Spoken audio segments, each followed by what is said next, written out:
Good morning, everyone. It's the end of the week at City Hall, and I want to catch up on some things that have happened this week, as well as give you information about some of the things that you might expect for the week to come.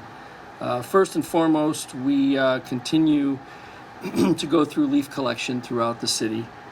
Even though we had a little bit of snowfall, our departments are still out there collecting leaves, so just be on the lookout through text alerts as to when you can expect the Department of Public Works to be out in your area. Remember, text alerts 716-325-5723. Text the word resident to that number and you'll receive text alerts. Now, this is probably going to be beyond a number of people's memory, although some of us remember being told the story.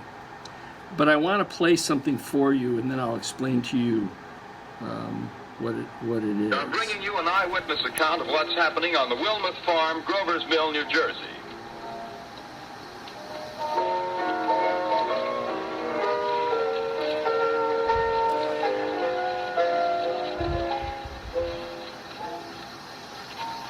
We now return you to Carl Phillips at Grover's Mill. Ladies and gentlemen, my aunt. Ladies and gentlemen, here I am, back of a stone wall that adjoins Mr. Wilmer's garden. From here, I get a sweep of the whole scene. I'll give you every detail as long as I can talk and as long as I can see. More state police have arrived. They're drawing up a cordon in front of the pit. About 30 of them. No need to push the crowd back now. They're willing to keep their distance. The captain's conferring with someone. Can't quite see who. Oh, yes, I believe it's Professor Pearson. Yes, it is. Now they've parted, and the professor moves around one side, studying the object, while the captain and two policemen advance with something in their hands. I can see it now. It's a white handkerchief tied to a pole. Flag of truce. If those creatures know what that means, what anything means. Wait a minute, something's happening. Humped shape is rising out of the pit. I can make out a small beam of light against a mirror. What's that? There's a jet of flame springing from that mirror, and it leaps right at the advancing men. It strikes them head on. Oh, Lord, they're turning into flames. Now the whole field's caught up by the wood, the fires, the gas tanks of the automobiles spreading everywhere. Coming this way now, about 20 yards to my right. So what was that? In 1938, Orson Welles did a radio broadcast. The radio broadcast was, as some may remember, War of the Worlds. What it did is it panicked thousands and thousands of people with a false story. A story that reflected facts that weren't accurate and that ultimately created hysteria and confusion for people. Now, why am I playing that for you? I want to read something to you from our friends at NFR. NFR will defend its private property rights vigorously at both the state and federal levels, and we won't give up our dream of a more prosperous Niagara Falls. NFR's land is under attack today, but it could be your land tomorrow. These words could have been said by Orson Welles back in 1938. It's the same kind of nonsense that is spewed by somebody just for the sake of creating fear and hysteria. First of all, I think there are a couple of things that are humorous about the comment. One, NFR having a dream for a more prosperous Niagara Falls. Well, you've had the property in place for over a quarter of a century. If you have this dream, where is it? Why hasn't anything happened in over a quarter of a century? And as it relates to their land being under attack, the long and the short of it is, they've done nothing, absolutely nothing for the city of Niagara Falls. And so now the city of Niagara Falls is taking action on its own to get that property developed.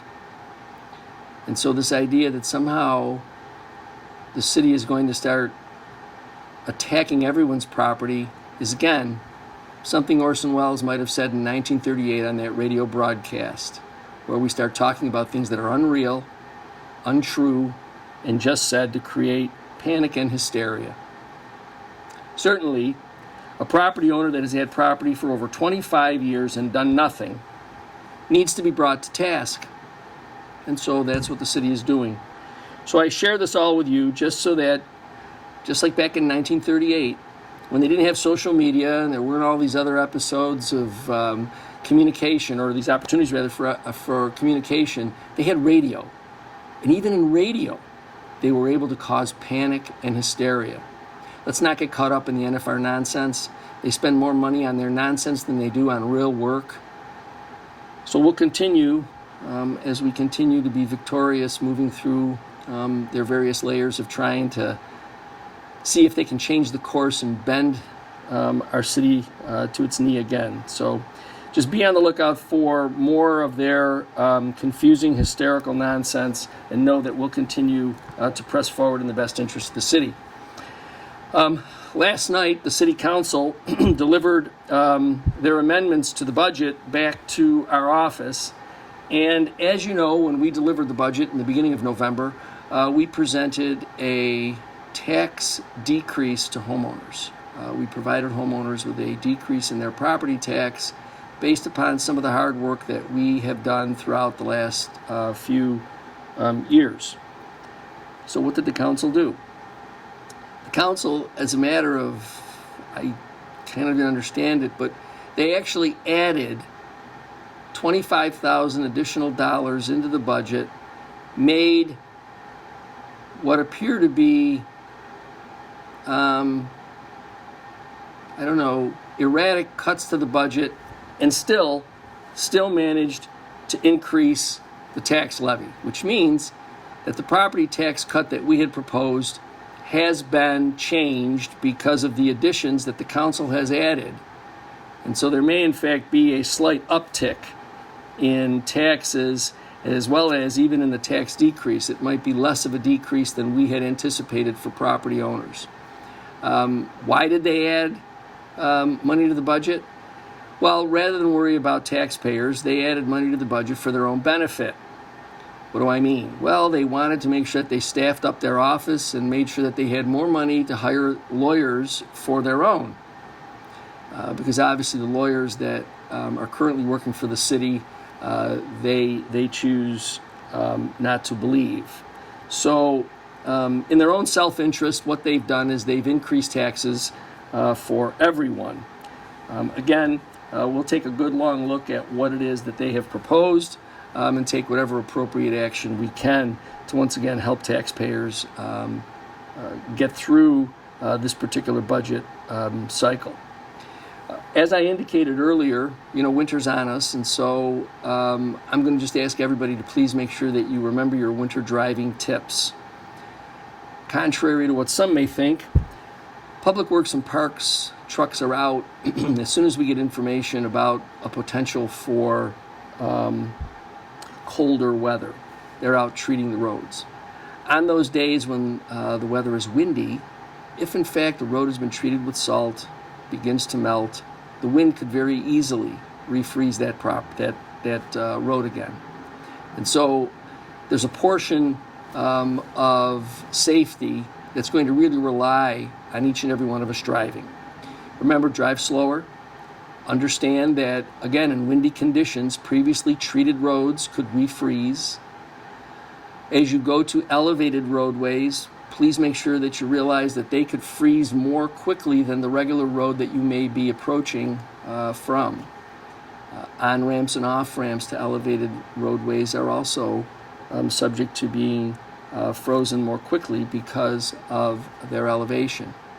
When you come to intersections, exercise a bit more caution. And more importantly, I think we all just need to remember that traffic control devices are important. They're not intended to interfere with where you're going or what you have to get to. They are intended to make sure that you get there safely. So most especially during the winter months, and obviously all throughout the year, but most especially in the winter months, please pay attention to the traffic control devices that are out there so that we can all enjoy a safe holiday season.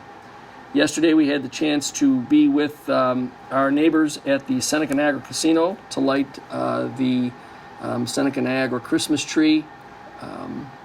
It's always good to be out there. They had entertainment with Frank Shinta singing some Christmas songs. It was a great crowd out there. Jim Kelly, Hall of Famer, joined us as well. So it's always good to be able to celebrate the beginning of the holiday season with our neighbors at Seneca Niagara.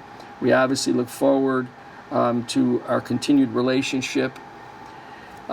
Lastly, we have two of our department heads who will be retiring. Fire Chief Joseph Padula, Police Chief John Faso. After some 30 years each of them have in their respective departments, they'll be retiring at the close of this year. As I have said, and I'll share with you, both of these individuals have provided good counsel, steady hand in their departments, notwithstanding the fact that this first term of ours has been difficult, whether it was COVID, social protests, and then this most recent tragedy around the Thanksgiving holiday. They continued to be, again, level-headed, steady, and they have provided, I think, good service, certainly to this administration and to the community. So we will miss them tremendously. The search for a new fire chief and a new police chief continues, and I'm sure we have some very qualified candidates, and we'll be able to select someone who can continue the good work that these two men started in those departments. Again, the holiday season is in full swing. Please be careful if you're out and about. Be sure to realize that there'll be a lot of people out shopping and doing a number of things throughout our community, so be careful driving. Be careful as you move along, and enjoy some of the holiday spirit. Downtown Niagara Falls is lit up from one end to the other in Christmas trees and Christmas lights. So if you do have the chance, go down there. It's a beautiful sight. I look forward to talking with you again next week, and have a great weekend.